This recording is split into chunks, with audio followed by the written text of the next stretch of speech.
Německu se narodil s českými kořeny. Martinku dědeček plný života a cítění. Jeho žena, tak milá, jmenuje se Mirka Lenčen. Vnučka Nelly veselá, vždy s úsměvem, žádný dotaz. Martinko a jeho rodina, pouto tak silné a jemné, plné lásky a radosti, v každém okamžiku tak čisté. Držet spolu, být tam pro sebe navzájem, česká rodina navždy sjednocená, tak to má být.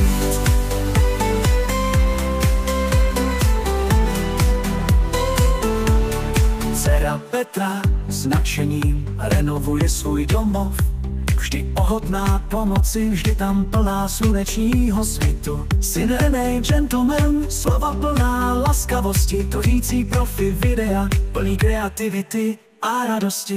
Martinko a jeho rodina, pouto tak silné a jemné, plné lásky a radosti, v každém okamžiku tak čisté.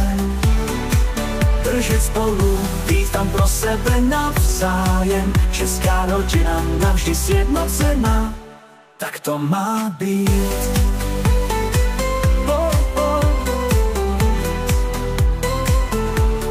Pouto tak hluboké, láska tak velká, společně žít životem, ruku v ruce bez záští, česká rodina, poklad tak cenný, v srdci nesený, v každém směru života.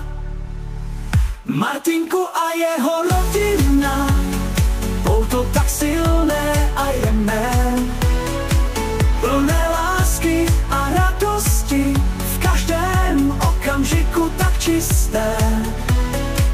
Držet spolu, být tam pro sebe navzájem, česká rodina navždy sjednocená, tak to má být. Láska k tvé rodině, poklad, který nikdy nezanikne. Martinku a jeho svěřenci v každém okamžiku tak opravdový, česká rodina sjednocená v srdci, v lásce a přátelství na věky věků.